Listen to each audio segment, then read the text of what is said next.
Ten piłkarz był tak genialny, że Ronaldinho w czasach PSG nazywał go swoim mentorem. Leo Messi po latach poprosił go o fotkę, nazywając legendą, chociaż JJ Okocha tak naprawdę nigdy nie grał w największych klubach świata.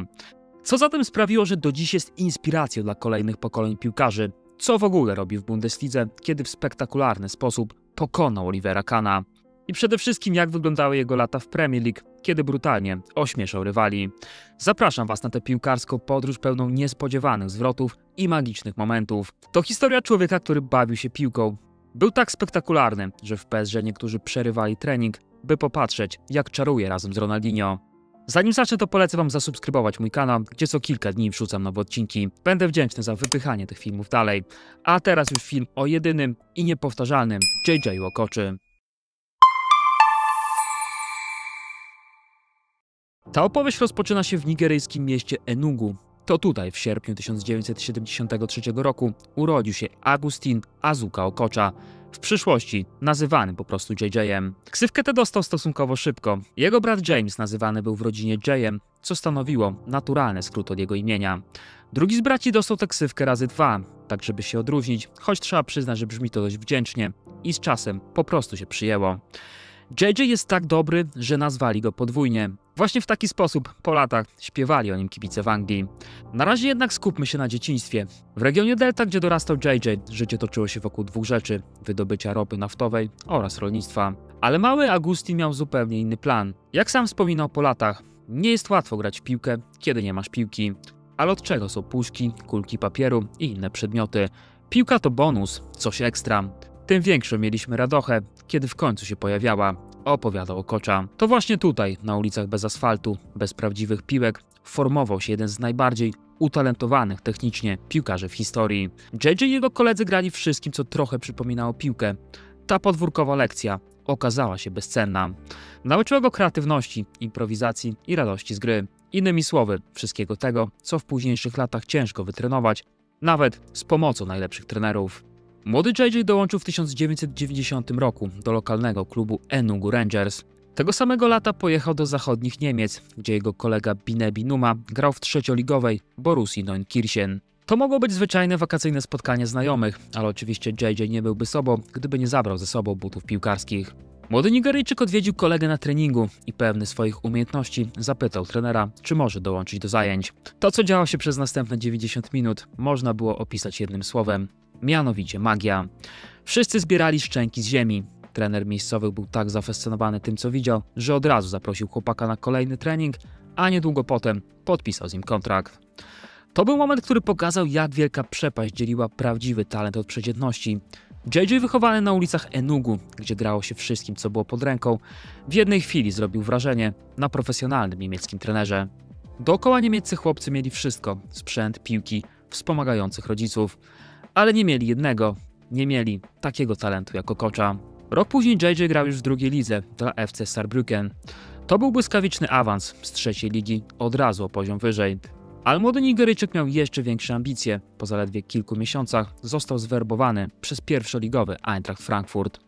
To pokazuje, jak wielka była skala talentu tego chłopaka. Wspinał się po drabinie piłki błyskawicznie i w sumie nie robiło mu różnicy, czy gra w Nigerii, czy w Niemczech. Z drzwiami i futryną wjechał w nowy kraj i w nową rzeczywistość. Frankfurt oczywiście była zupełnie inna bajka. Bundesliga i jeden z najsilniejszych klubów w Niemczech. Prestiż oraz prawdziwe spore pieniądze. Dla chłopaka z Enugu, który jeszcze niedawno grał puszkami zamiast piłką, to był uzasadniony szok kulturowy. W grudniu i w styczniu pierwszy raz w życiu zobaczył śnieg. Frankfurt miał wtedy ciekawą paczkę, bo w ataku grali Gańczyk Antony Jeboa, a obok niego Polak Jan Furtok. Okocha przy nich był anonimem, chłopakiem znikąd, choć trzeba mu przyznać, że szybko zaznaczył swoją obecność w zespole. Latem 1992 roku Eintracht zdemolował w Pucharze UEFA drużynę Widzewa Łódź aż 9-0.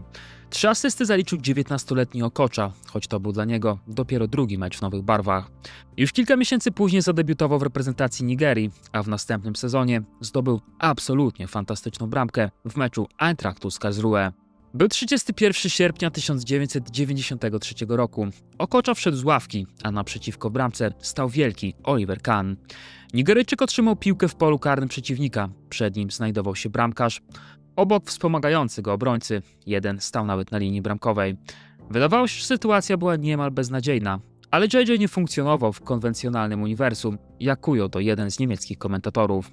Miał swój specyficzny mikrokosmos, gdzie kontrolował przestrzeń i czas. Przez następne 8 sekund Okocha tańczył z piłką na kilku metrach kwadratowych, kiwnął w lewo, obrońca poleciał w lewo, zwód w prawo, kolejny rywal padł na murawę. Jeszcze jeden dribbling, jeszcze jedna sztuczka. Tego dnia Oliver Kahn mógł tylko bezradnie patrzeć, jak młody czarodziej z Nigerii ośmieszał całą defensywę Karlsruhe. Jurgen Klopp, ten sam, który później został legendą Liverpoolu, nazwał to trafienie najwspanialszym golem w historii niemieckiej piłki.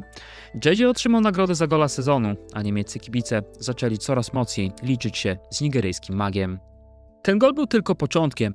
JJ szybko stał się gwiazdą Eintrachtu, a jego popularności sprzyjała obecność w drużynie gańskiego napastnika Tonego Yeboah. To był duet, który elektryzował niemiecką publiczność. Yeboah z siłą i skutecznością, Okocha z techniką i kreatywnością. Frankfurt w tamtym okresie to był klub z ambicjami. 3. miejsce w Bundeslidze w debiutanckim sezonie JJ'a, gra w europejskich pucharach i atmosfera sukcesu. Tak to mniej więcej wyglądało. Młody Nigeryjczyk czuł się jak u siebie. Niemiecki profesjonalizm połączony z jego afrykańską kreatywnością dawał spektakularne efekty. Ale oczywiście nie wszystko było kolorowe. W 1994 roku do Frankfurtu przyszedł Jupp Heynckes, legenda niemieckiej piłki. Trener z bardzo konkretnymi wymaganiami.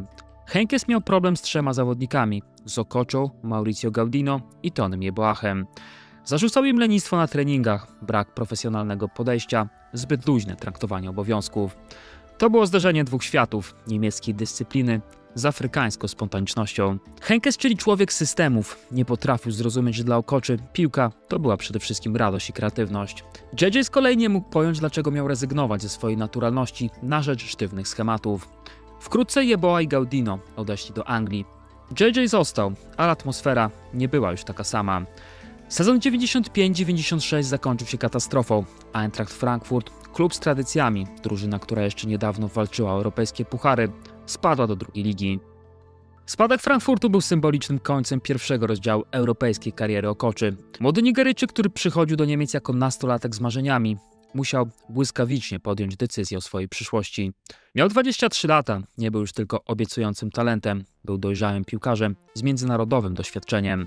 Media stawiały wobec niego konkretne oczekiwania.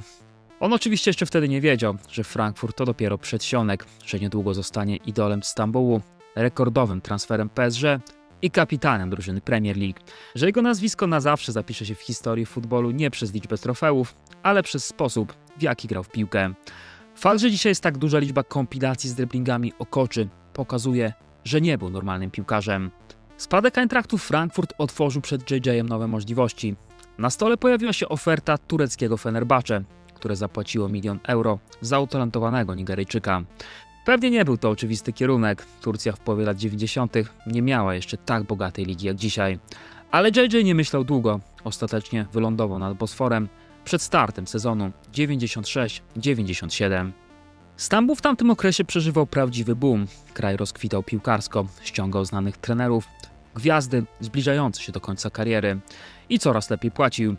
Fenerbahce potrzebowało gwiazdy, po tym jak ich wielki rywal Galatasaray ściągnął Jorge Hadziego. Dla Okochy po trudnych doświadczeniach z Heinkesem była to szansa na nowy start w miejscu, gdzie doceniano spektakularny futbol.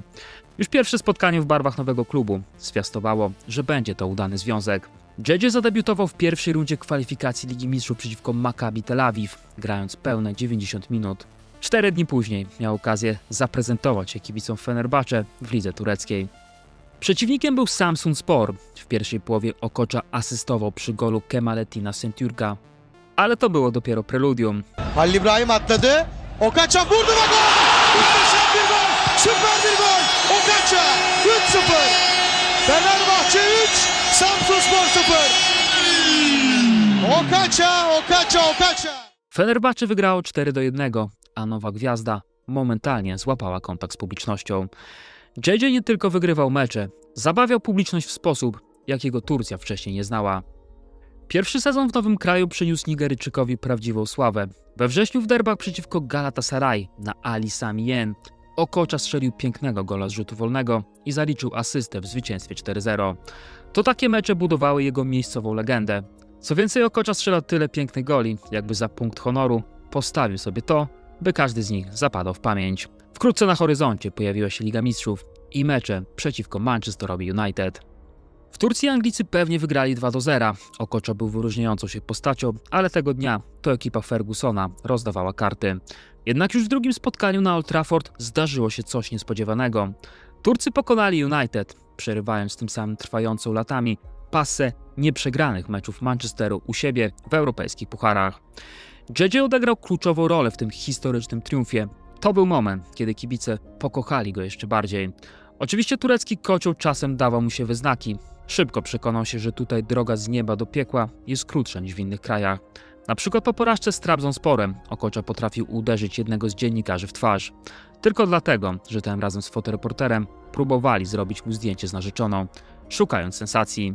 Choć potem przeprosił, pokazało to, jak wielka była presja wokół nigeryjskiej gwiazdy. W ciągu 2 lat w Turcji Okocha strzelił 30 bramek. Wiele z nich padło po precyzyjnych uderzeniach z rzutów wolnych, co stało się jego znakiem rozpoznawczym. Ale niestety drużynowo to były lata bez trofeów. Fenerbahce przegrywało walkę o tytuł. To oczywiste, że dla wielu mogło się wydawać, że czas JJ'a w Turcji był krótki bez trofeów, ale to nie była powszechna opinia fanów Fenerbahce. Kibice byli tak zachwyceni stylem gry Nigeryjczyka, że protestowali przeciwko jego sprzedaży. Do tego stopnia, że JJ podobno obawiał się o swoje życie. Turcy nawet oferowali mu obywatelstwo i tureckie imię Muhammed Yavuz. To znowu pokazuje, jak bardzo chcieli go zatrzymać. Wkrótce przyszły Mistrzostwa Świata w 1998 roku we Francji. Okocha tańczył m.in. wokół hiszpańskich piłkarzy, których Nigeria ograła 3-2. Zajęła nawet pierwsze miejsce w grupie, więc siłą rzeczy o jej piłkarzach robiło się coraz głośniej. To był wtedy zespół zaprawiony w bojach, znający wielką europejską piłkę. Obrońca Talibo West grał w Interze Mediolan, Celestine Pabajaro był graczem Chelsea, Victor Ikpeba strzelał w Lidze Mistrzów w barwach Monaco, a był przecież jeszcze Kanu z Arsenalu i Daniel Amokaji z Besiktasu. Mówiąc w skrócie, Okocha był otoczony świetnym towarzystwem. To w tym roku trafił do PSG, stając się najdroższym afrykańskim graczem w historii. Klub z Parc des Princes naturalnie nie miał jeszcze katarskich pieniędzy, ale od zawsze był klubem wyróżniającym się paryskim blichtrem i estymą. Tutaj celebrowało się sztukę, celebrowało się artystów, więc Okocha znakomicie pasował do tego miejsca. Poza tym PSG potrzebowało gwiazdy, klub musiał sprzedawać marzenia i spektakl, a JJ wydawał się idealnym kandydatem. Już na samym starcie jego nowy trener mówił: ta drużyna musi robić spektakl i myślę, że rzadko widzi się we Francji piłkarzy z taką jakością. Okocha nie potrzebował wiele czasu na aklimatyzację, właściwie od razu zaczął czarować. Był 8 sierpnia 1998 roku, 77 minuta meczu PSG z Bordeaux. Paryżanie przegrywali 2 golami, gdy z ławki rezerwowych wszedł JJ Okocha. Miał numer 10 na plecach i wielkie oczekiwania na barkach. Był na boisku zaledwie 120 sekund, otrzymał piłkę 30 metrów od bramki Bordeaux. Zmylił Benarbie 2 zwodami na zewnętrzną stronę stopy, ominął nadbiegającego Diabaté, a następnie z ponad 20 metrów uderzył tak nieoczekiwanie, że bramkarz Ulrich Ramé myślał, że piłka leci obok bramki. Ale oczywiście nie leciała obok bramki, ta piłka trafiła w okienko. Twarz trenera Alana Giresa na ławce wahała się między zdumieniem a potężną dumą, że ma takiego zawodnika. Siatka Ramé jeszcze drżała, gdy cały stadion zrozumiał, że wydarzyło się coś wyjątkowego. PSG przegrało ten mecz, ale nikt nie mówił o porażce. Wszystkie rozmowy dotyczyły tylko jednego, mianowicie gola Okochy. Ale pierwszy sezon w Paryżu okazał się trudniejszy niż oczekiwano. Trener nie do końca potrafił zbudować chemię między graczami. JJ nie był ani typowym rozgrywającym, ani klasycznym napastnikiem. Ciężko było wtłoczyć go w system i w konkretną pozycję. Był wirtuozem, artystą, a artyści mają tendencję do tak zwanego rozpraszania się. Na początku myślałem, że to solista. Niektórzy gracze dryblują dla dryblowania i nie mogą przestać.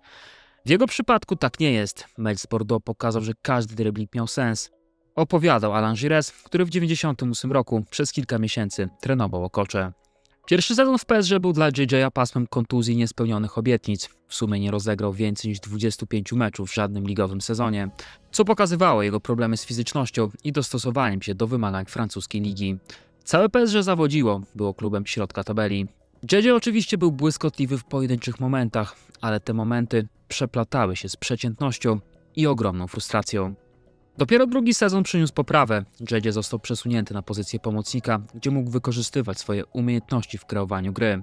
Partnerowo mu Pierre Ducrot w środku pola, co dało PSG większą stabilność. Ten sezon pozostał w pamięci fanów jako najlepszy JJ w PSG. Nigeryjczyk regularnie zachwycał publiczność na Parc des Princes swoimi driblingami, efektywnymi piętkami i odwagą w każdej sytuacji. Komentatorzy wpadali w ekstazę, a fani PSG po raz pierwszy poczuli, że ich rekordowy transfer zwyczajnie się spłaca. To było jak oglądanie artysty podczas procesu twórczego. Zaraz potem w sezonie 2001-2002 do PSG przyszedł nowy piłkarz, też utalentowany, młodszy od Okoczy, ale z podobną perspektywą na piłkę. To był 21-letni Brazylijczyk Ronaldinho, w przyszłości gwiazda Barcelony i jeden z najbardziej efektownych piłkarzy, jacy grali w tę grę. Zresztą co ja tu będę mówił, każdy zna Ronaldinho, choć wielu ludzi nie pamięta jego okresu w PSG. Dla klubu była to szansa na stworzenie duetu, który miał zmienić oblicze francuskiej piłki. Dwóch czarodziejów na jednym boisku, to brzmiało jak recepta na sukces. JJ stał się mentorem dla młodego Brazylijczyka. Jak wspominał później Ronaldinho, JJ potrafił zabijać driblingiem, potrafił zobaczyć podanie wcześniej niż ktokolwiek i podnieść ludzi z krzesełek. Zawsze go podziwiałem i naprawdę chciałem być jak on, opowiadał Ronaldinho. Z kolei Jérôme Alonso, bramkarz PSG, w tamtym czasie dodawał: gdy ta dwójka wychodziła na trening, to ja i reszta bramkarzy stawaliśmy w miejscu. Przestawaliśmy trenować, staliśmy i oglądaliśmy, co oni robią z piłką, opowiadał Alonso. 25 sierpnia 2001 roku na Parc des Princes PSG mierzyło się z Rennes. W 60 minucie Ronaldinho pojawił się na murawie i dołączył do JJ'a.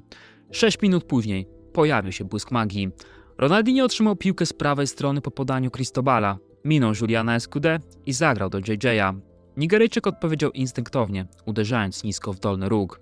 PSG otworzyło wynik przeciwko Rennes, a potem wygrało 3-0. To miał być początek czegoś wielkiego. Dwaj geniusze piłki, ta sama radość życia, ta sama beztroska w stylu gry. Ale niestety, ten potencjał pozostał tylko obietnicą. Poza początkowymi błyskami w pierwszych meczach, jak ten przeciwko Rennes, JJ i Ronaldinho rzadko tworzyli prawdziwą magię na dłuższą metę. W całym sezonie 2001-2002 Okocha i Ronaldinho rozpoczęli tylko 8 meczów razem i łącznie grali wspólnie zaledwie 843 minuty. Jak wspominał Alonso, ze wszystkich meczów, które grali razem, nie pamiętam ani jednego, gdzie obaj byli fantastyczni w tym samym czasie. Brylował albo jeden, albo drugi. Zostały mi tylko migawki z treningów. Tam byli kosmiczni, dodawał Alonso. Potem mówił też w innym wywiadzie, że cechował ich artyzm, ale też lenistwo. Nie byli to tytani pracy. Okocha już po latach zawsze ciepło wypowiada się o Ronaldinho. Mówi nawet, że w pewnym momencie był dla niego jak starszy brat. Obaj nawiązali świetną nić porozumienia, ale pod względem magicznych momentów to Ronaldinho został zapamiętany dużo mocniej niż nigeryjski wirtuoz. Przez 4 sezony w PSG JJ wygrał tylko jedno trofeum, nieistniejący już dzisiaj Puchar Intertoto w 2001 roku. W finale przeciwko Bresci PSG wygrało, JJ pokazał się z dobrej strony. To było jednak za mało, zbyt mało jak na talent Nigeryjczyka i pieniądze, które PSG w niego zainwestowało. Jak sam JJ powiedział po odejściu, to, że nic w Paryżu nie wygrałem, było bolesne. Czuję ogromne rozczarowanie, powiedział Okocha. W 2002 roku po 4 latach w Paryżu JJ odszedł z PSG bez sumy odstępnego. Jego bilans 12 bramek i 1 Puchar Intertoto na papierze wyglądał skromnie, albo po prostu wręcz słabo. Zostały tylko migawki, barwne opowieści kolegów, którzy zachwycali się jego sztuczkami w ośrodku treningowym Camp de Loge. Okocha w tamtym momencie miał już 29 lat. Można powiedzieć, że przez to, że zasiedział się w Paryżu, to przespał najważniejszy moment kariery. To ten okres zwykle jest trampoliną dla piłkarzy. Zwykle wielkie nazwiska budują wielkie sceny jak Liga Mistrzów. Okocha tymczasem grał na uboczu. W czerwcu 2002 roku interesowały się nim kluby z Hiszpanii. W końcu jego unikalny styl gry dalej był w cenie, ale nie były to wielkie propozycje. Okocha długo się wahał. Ostatecznie zdecydował się na coś zupełnie nieoczekiwanego, czyli Bolton Wanderers. Ten niewielki klub nie miał wielkiej marki. Poprzedni sezon zakończył na 16. miejscu, zaledwie 4 punkty nad strefą spadkową. Sam Allardyce, menedżer zespołu, przyznał otwarcie: mało kto wierzył, że tu przyjdzie, ale kto nie pyta, ten traci, opowiadał Big Sam. Pierwszy kontakt miał miejsce przed Mistrzostwami Świata w 2002 roku. Allardyce z kierownictwem klubu polecieli do Paryża na spotkanie z JJ-em. Spotkanie nie przyniosło konkretów, ale po mundialu sytuacja się zmieniła. Wróciliśmy tam i dogadaliśmy się na lotnisku Charlesa de Gaulle'a, opowiadał Allardyce. Co ciekawe, JJ później przyznał, że działał w pośpiechu, w ogóle nie zrobił żadnego researchu, dokąd przechodzi, co to za klub i jakie ma perspektywy. Liczyło się dla niego tylko to, że gra w Premier League, no i oczywiście to, że całkiem nieźle płaci. Tutaj znowu wyszła jego nonszalancka natura. Okocha postanowił pojechać do Boltonu samochodem z Paryża. Jak wspominał sam Allardyce. I oto dostaliśmy telefon, że jedzie przez tunel, że jedzie do nas. Nie samolotem, tylko samochodem. Nie wiem, ile godzin mu to zajęło. Przyjechał później po południe, załatwiliśmy badania lekarskie, podpisaliśmy umowę. To był początek wspaniałych 4 lat, opowiadał Allardyce. Gdy JJ po raz pierwszy zobaczył ośrodek treningowy Boltonu, doznał prawdziwego szoku. Ten ośrodek był obrazem nędzy i rozpaczy. Nowych zawodników nigdy nie zabierano tam przed podpisaniem kontraktu. Szatnia wyglądała jak przyczepa tira, a prysznice znajdowały się w kontenerach. Ale obok był też Reebok Stadium, nowoczesny stadion z charakterystycznymi masztami i oświetleniem, które rzeczywiście robiło wrażenie. To wystarczyło, by przekonać kilku ważnych zawodników. Na początku straszono mnie stylem gry Allardyce'a. To była typowa laga.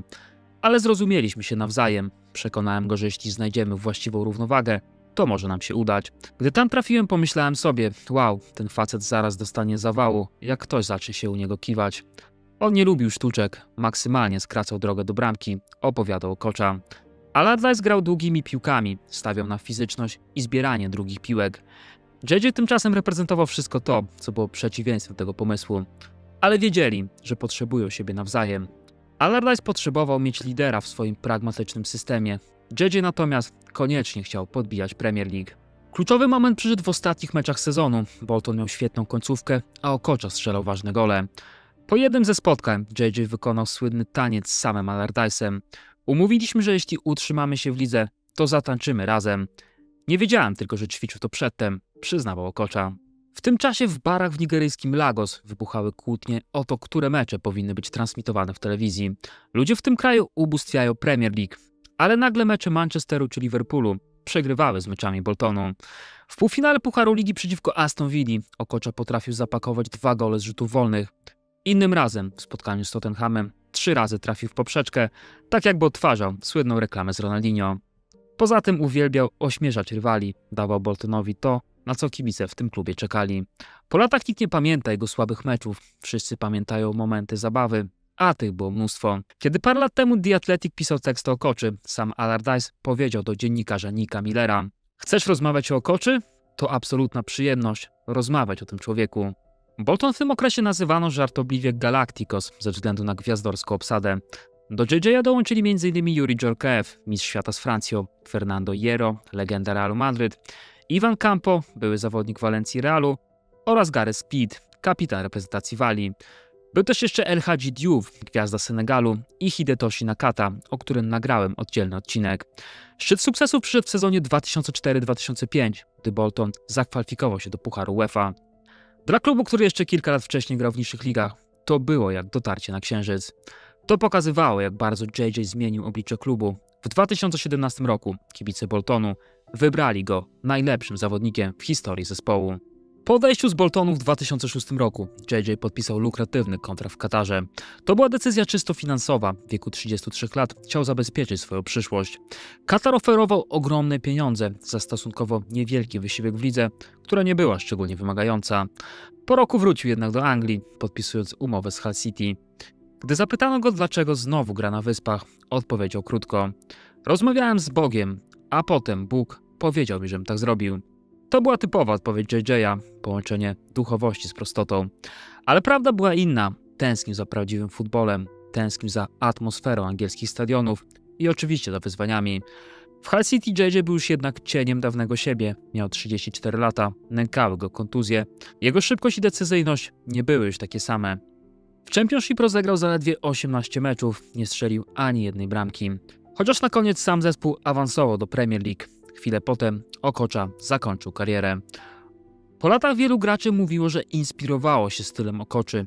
Wielu afrykańskich zawodników, ale nie tylko, bo mówił tak na przykład Mesut Özil. Kiedy portal Bleacher Report w 2012 roku robił ranking najlepszych driblerów w historii, na pierwszym miejscu umieścił oczywiście Okoczę. To pokazuje jego wielkie dziedzictwo, mimo kariery bez znaczących trofeów. Tak naprawdę triumfował najczęściej z Nigerią. W 1996 roku wygrał złoto olimpijskie. No i wygrał Puchar Narodów Afryki jako młody chłopak w 1994 roku. W sumie aż 7 razy był wybierany najlepszym zawodnikiem w swojej ojczyźnie. To, co po nim pozostanie, to na pewno setki filmików na YouTubie, dryblingów, sztuczek itd. Tacy zawodnicy rozbudzają pasję do futbolu. W epoce, gdy w piłce liczą się głównie zwycięstwa i statystyki, on przypomina nam, że czasem najważniejsze jest to, by wzbudzać u ludzi pozytywne uczucia. I oczywiście to robił. Nie był największym piłkarzem w historii, ale był jednym z tych, dzięki którym futbol stał się czymś pięknym. Jak sam powiedział na koniec kariery, futbol to show, a to, co robisz na boisku, musi cię cieszyć. Jako bardzo młody chłopak zrozumiałem, że mam dar i chciałem go jak najlepiej wykorzystać. Chciałem dawać ludziom coś ekstra, opowiadał Okocza. Na pytanie, dlaczego nigdy nie trafił do gigantów europejskiej piłki, odpowiadał, że chodziło o rasizm, że kluby z racji na jego kolor skóry zawsze zaniżały jego zarobki, a on nie chciał się na to godzić. Na koniec tylko dodam, że o jego legendzie najlepiej świadczy fakt, że to nieliczny piłkarz, z którym Leo Messi chciał zrobić sobie wspólną fotkę.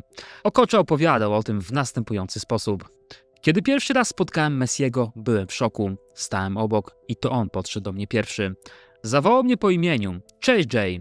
Odpowiedziałem cześć Leo. Po czym zwróciłem się do Suareza, który był z nim jako tłumacz. Od razu zapytałem, nie jesteś z mojego pokolenia, skąd mnie pamiętasz? Messi odpowiedział, że widział moje akcje z Ronaldinho w Paryżu. Potem dodał, że Ronaldinho dużo mu o mnie opowiadał. Wtedy powiedziałem do Suareza, zrób mi zdjęcie z legendą.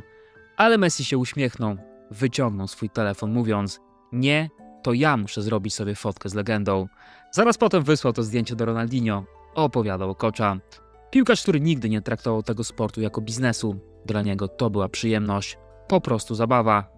I to chyba widać po tym filmie. Mam nadzieję, że podobał wam się ten odcinek. Dajcie znać, co wy sądzicie o karierze Okoczy i czy w dzisiejszej piłce jest jakiś piłkarz, który prezentuje podobny styl gry. Zapraszam do komentarzy, do łapek w górę i subskrybowania mojego kanału. Pozdrawiam.